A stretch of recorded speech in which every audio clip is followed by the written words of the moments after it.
Hi, guys. Welcome to Tuesday. Is it Tuesday? Yes, it is. And finally, we're getting into that spring weather, and everybody's feeling all the excited energy and just ready to get going on those summer bodies, ready to get going on the revamping of the New Year's resolutions, if you will. It's like that midpoint, right? Where everything you said you were going to do in January, now we're hitting April, and it's like, okay, I'm going to recommit. So let's talk about some things around resiliency and purpose. I was gone last week at the Big East Conference Championships for men and women's tennis. And my daughter, if you don't know, plays varsity tennis at the University of Connecticut. So she's in the Big East Conference. And they went in as the number one seeds. Huge, big deal. No time in program history have the Yukon Husky tennis women gone into the Big East Conference as the number one seeds. Earlier in the season, they had taken out the four time in a row conference championships winners, and they had beaten them on that team's home court. So they were going in feeling really good until my daughter has been hurt most of the season. So she hasn't been able to play, at least not as much as she wanted. We lost our number two player who had an unfortunate injury that is like non weight bearing. There was no way she could play. Our number one player ended up having a similar injury as my daughter's, just starting to rear its ugly head going into conference championships. So we were down three key players going into conference championships. Now, in addition, we're adding in the fact that their beloved coach, who'd been at UConn for 33 years, is retiring. So this was his last go. This was his last chance at a conference championship.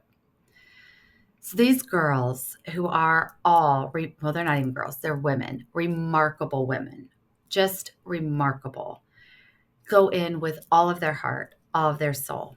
None of them want to let the other one down. They're doing everything they can to overcome the fact that they just aren't at their full strength. They aren't where they were to get to the position that they were in as the number one seeds going into this tournament.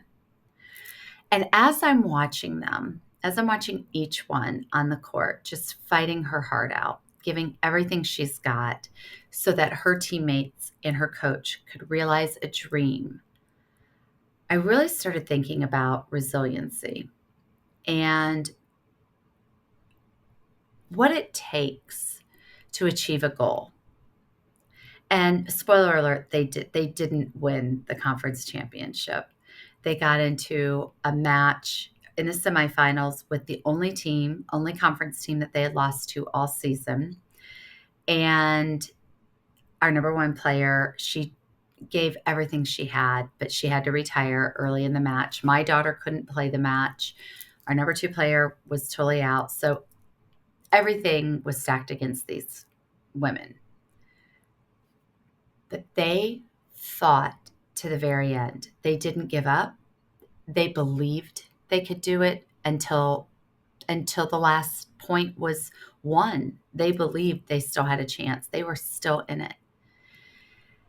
And when that loss happened and they're brokenhearted, and the other team played amazing, by the way. They played great, deserved everything they got. But when they walked off that court brokenhearted, and just watching them in defeat hug each other, tell each other it's not your fault, you did everything you could do, and listening to their coach say to them, girls, women, I couldn't have asked for anything more. I couldn't have asked for anything more. You left it all on the court. You gave everything you had to give. And then we ran into them. They opted to go to a team dinner with their broken hearts. And they're laughing and they're joking because we had 3 seniors. These were their last matches. We had, all the trainers were there. This is the coach's last dinner with his team, all of the things. And we ended up at the same place by happenstance. We were out with friends and we just ended up at the same place. And they're at their table and you can hear them laughing and you can hear them joking and you can hear them bouncing back and you can hear them fighting for the next one. They're talking about next year. The seniors are giving advice to the team. The coach is building them up, saying you guys are going to be even better next year. And they don't know what's going to happen. They don't know. But they believe they can do it. They're not going to give up. They're still sticking with it. And it just really got me thinking about how we all do life. We get these bumps in the road. We set a goal, we work so hard, and then something happens. And for whatever reason, we don't meet that goal. Maybe we said, I want to lose 5 pounds in the next 2 weeks, and we lose 3. We didn't hit our goal. And in those moments, do we give up or do we push through? Do we say, well, I didn't make it. I'm not on track anymore. So I'm just going to say I can't do it. Or, maybe we plan it all out and we have this perfect plan. We have a plan A, we have a plan B, we have everything planned out. And then something unforeseen throws a curveball. And we go, well, next week, I guess. This week we can't do it because this thing happened. I didn't anticipate it. So I'll try again next week. But then next week turns into the next week, which turns into the next month, which turns into the next year or the next season.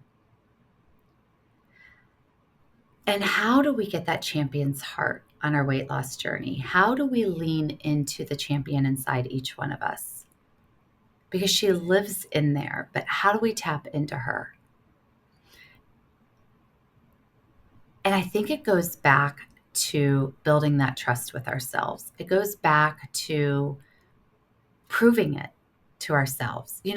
These women lost the conference championship, but they didn't lose the will to fight for the next one. They said, okay, this was a learning experience. We learned a lot. We got further than we ever thought we would. Now, what can we do to correct for next season? How can we get healthy? How can we be ready? How can we plan to have everybody ready in the event something unforeseen happens to move up to that next level? What do we need to do to be slightly better than we were last year? What's it going to take? And that's what we have to do, right? We have to say, what is it going to take to say this weight loss journey is not going to be the same as the one before it? And how do we dig deep into that resiliency? Well, I think it's different for all of us, but I know the one thing we have in common in all of that is we have to trust ourselves. We have to believe that if we course correct, we can achieve that goal. These women believed right up until the last point they were going to win that match. They believe they can win it next year, despite all the evidence to the contrary, despite the fact that in that coach's 33 years, he had never won it. These women believed that they would. And they didn't win it, but they went so much further than they ever thought they could or that they had before. What's that phrase? Shoot for the moon, and even if you don't reach it, you're still amongst the stars. That's the mindset it takes on a weight loss journey of my magnitude, of 171 pounds down. There were so many moons I shot for that I didn't reach. Months I didn't lose weight. Months. I think at one point I had gone 4 months without losing any weight. And I didn't give up. I didn't stop staying the course. I just kept doing what I knew worked and trusted. I trusted myself not to backtrack. I trusted my intuition to say, you're doing this right. Your body is going to kick back into gear. Trust it. And then one day I did. I mean, when I got into November of 24, where we are, as I'm making this video, it is April 22nd. I just looked at my calendar of 2025. When I was in November of 24, going into the holidays, I had not lost weight since the summer. And I'm going into the holidays. And I want to say, well, I'm 30 pounds less now than I was then. And I hadn't lost weight for 4 months before that. And I thought, okay, I'm going to be 160 pounds. That's just who I am. I'm not going to achieve this goal. Because I had set a goal to be 142. And then November came, and I had stayed the course, and I changed nothing. Not a thing. And all of a sudden, I got on the scale. I was 2 pounds less. I was like, oh. But I didn't change anything. I've just been sticking to my intermittent fasting. I've been drinking all my water. I've been doing my yoga. I've been doing my mindfulness practices. I've been watching what time I go to sleep. I haven't been drinking alcohol. And all of a sudden the weight said, boop, okay, we'll start to play ball again. And then I went through the holidays. And as I may have already told you, I'm not sure if I've addressed the holidays completely yet, but the last 3 holidays have a very specific method I've done that has kept me just neutral, like no loss, no gain. I went through the holidays. I lost maybe 5 to 7 pounds. I think I was like maybe 10. It was like 153 going into the holidays. I came out of the holidays maybe 156. And here I am. It's April 22nd, and I'm 131 pounds. What? Like, why? I didn't change anything. But I stayed the course. I trusted myself. And more than that, I trusted my body. I knew that if I just kept doing what works, whatever was clogging me up would work its way through.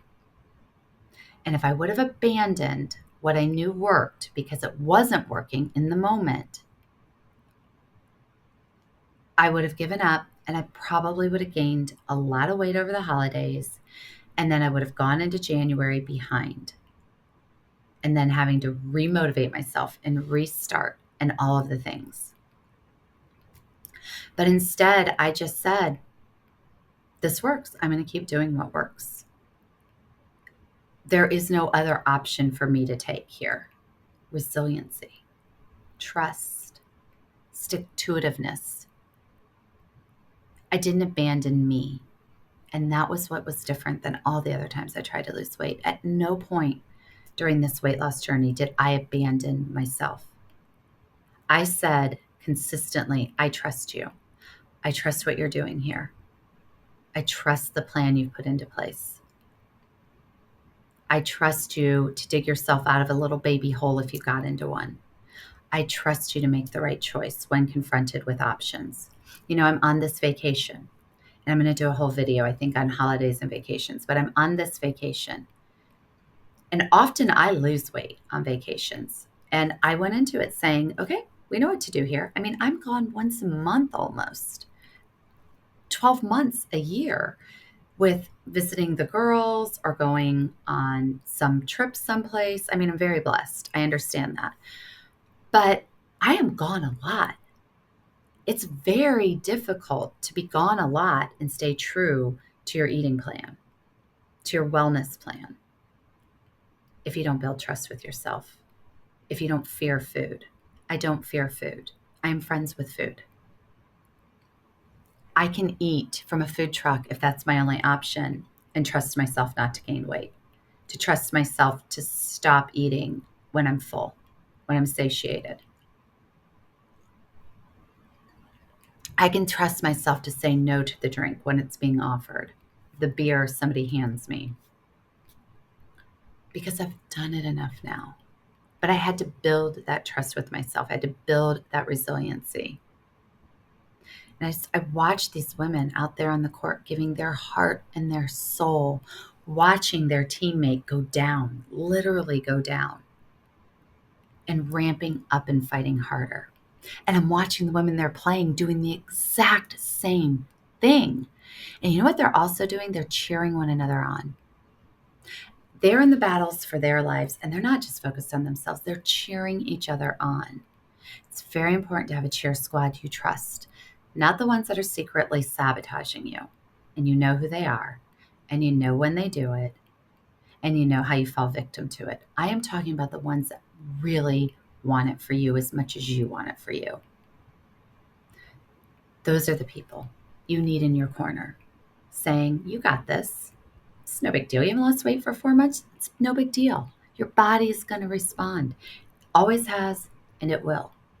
Stay the course. If nothing else changes, at least you're not going backwards. Stay the course. You need the voices in your head that you trust, your own and the people you surround yourself, your teammates. And you got to respect the fight. You got to respect yourself for fighting the fight. Because it's a fight, it's a battle. You are literally battling not only your years of conditioning, your lifetime of conditioning around diet culture, around diet mindset, around shame and guilt, but you've got all of that generational stuff on top of you too. Your mom's voice in your head, or your dad's voice, and your grandma, like whoever it was that struggled with weight. You've got that on you on top of everything else. And then you've got the eyes that you feel like are judging you. And you're probably not wrong. I'm going to be honest. You're probably not wrong. You're not imagining it. Oh, people will say, oh, you're imagining it. Those people don't know what it feels like until they see it actually happening in real time. They're going to tell you, I've never judged you. I don't think people do that. No, they do it. You might not be one of them. But I think if we were to peel back your onions, your layers, we'd find where you've also got fat bias, even if you don't have that towards me. So you're fighting against all of that. You are battling a battle where the odds are stacked against you, frankly. You are a warrior, and you need a warrior's heart. You need a warrior's spirit. And that doesn't happen just because you wake up and decide to do a diet, or you decide to lose weight, or you decide to go to the gym. You've got to develop this muscle. You've got to develop it. And if you don't spend time working on that, when the going gets tough, you are going to go down. You are not going to be able to finish that match. You know, we see it all the time in junior tennis. This is not what happened on our team. Our players are legit hurt. But we see this all the time in junior tennis. And I'm sure in lots of other sports, if you know you're a sport parent or a player or whatever, where these athletes, and I'm going to talk tennis because that's what I know, these female tennis juniors, these girls, go out on the court and they get into a battle and they don't think they can win it. And all of a sudden they have an injury. And it's not an injury. It's an injury, a convenient way to get out of a loss and to find an excuse to have that loss, right? Well, I twisted my ankle. Oh, my arm started to hurt. My stomach. Oh, I can't finish the match. You were doing just fine when you were winning, but as soon as you start to lose, now you can't play. Or they finish the match and they lose the match and then they don't play the back draw because now they're sick or they were hurt. And so that's why they lost the match, right? Because they were hurt. It's a tactic. And it's a self-preservation tactic that maturity has not given them the distance to see this is probably not going to serve you well over a lifetime if you always try to go in avoidant mode of learning the lesson of the loss, because that's an important lesson. It's an important lesson in every area of your life. It's a very important lesson in weight loss. And I'm not talking about the kind of loss that shows up on a scale. I'm talking about the kind of loss that doesn't. What happens then? Do you give up? Do you pull out? Do you claim an injury?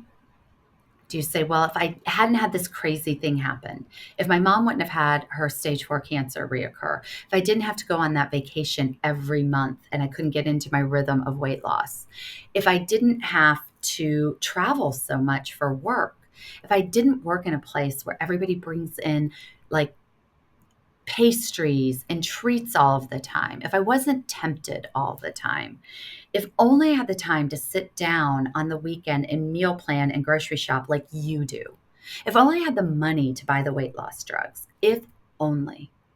Excuse, excuse, excuse. But you know what? It's bullshit. I'm going to call you out. It's avoidant behavior of taking responsibility and pushing through when it's difficult. It just is. And I know that because I did it. I did it. You aren't 303 pounds because you don't know the game that comes with being that big. So I recognize it when I see it. Well, I get sick when I take the shots. Well, you're getting sick when you take the shots because either you're not taking the right dosage or you're still eating the way that you were eating before, you're just eating less of it. Because very few people actually have conditions that cause you to get sick. Well, I'll get pancreatitis. Well, it doesn't affect the pancreas if you don't have diabetes. It bypasses that. So no.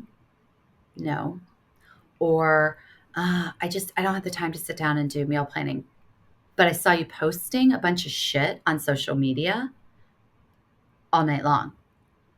And also when we were just at the thing, you were talking about the show you just binged watched. So you had time for all of that. Well, you don't have time for the things that matter to your weight loss because you're afraid of failure. This might trigger some people. I don't care. Like if you're watching this, you want to lose weight, right? That's why you're watching this. So me telling you what you want to hear isn't going to help you. You not accepting what I'm saying and giving excuses why what I'm saying is wrong, move along. This isn't for you. You're not ready. But if you are ready, keep listening because you're afraid to fail. You're afraid what happens if I give it my all and it doesn't work and I can't stick with it again. I start again and it doesn't work. And that sucks because sometimes that happens. It's happened to me a million times. I want to cry because I know how that feels.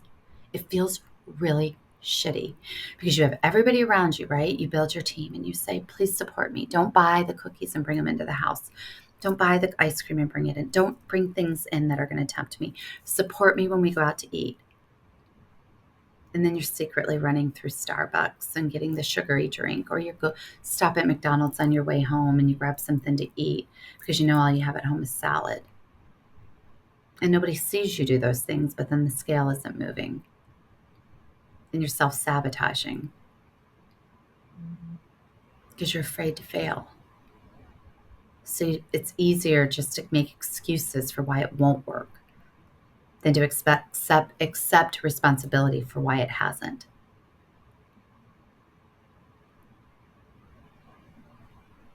Resiliency.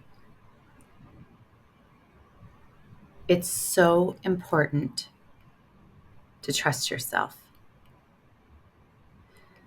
Because when you get into those or when you give in, when you do those things,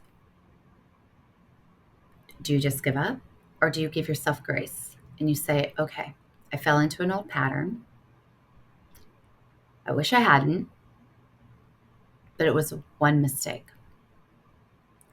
That's all it needs to be is one mistake. It doesn't need to be one mistake that builds to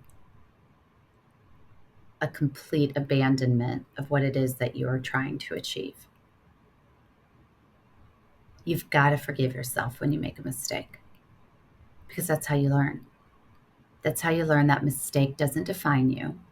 That mistake is not going to be the thing that makes you lose the match. It's letting that mistake get in your head, and then you keep making it that it's going to cost you the match. Because your opponent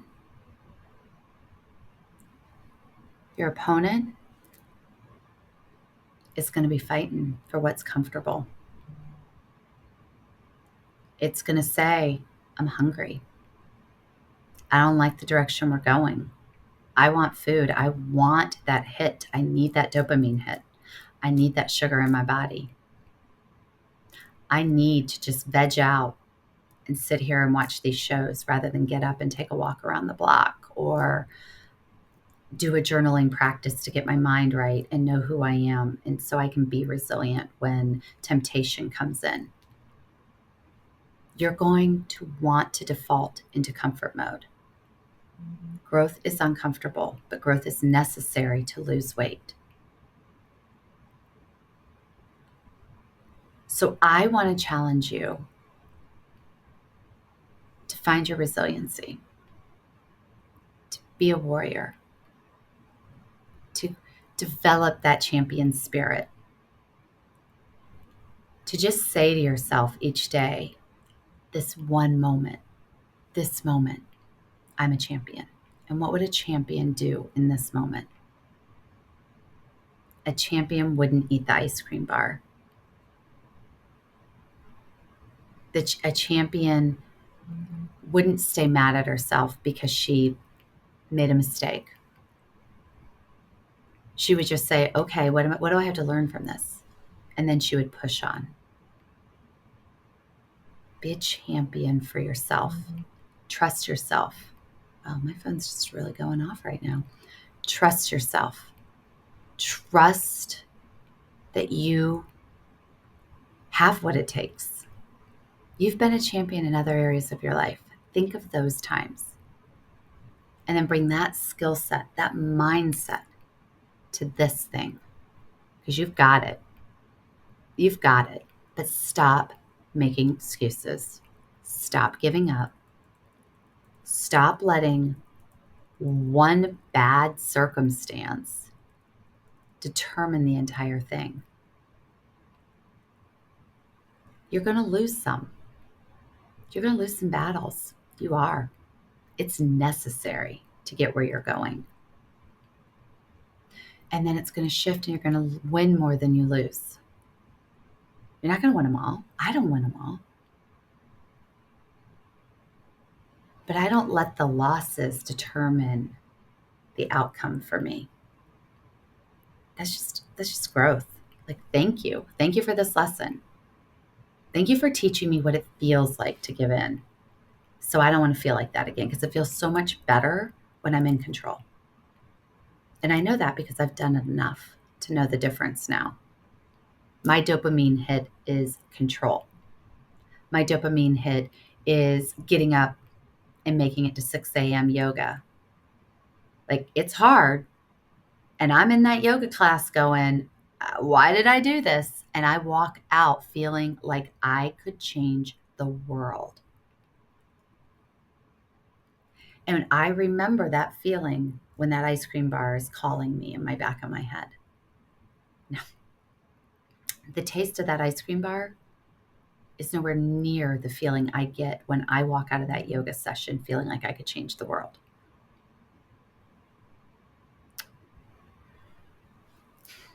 So I'm hoping for you time. Give yourself time, grace, forgiveness, but don't give up on yourself.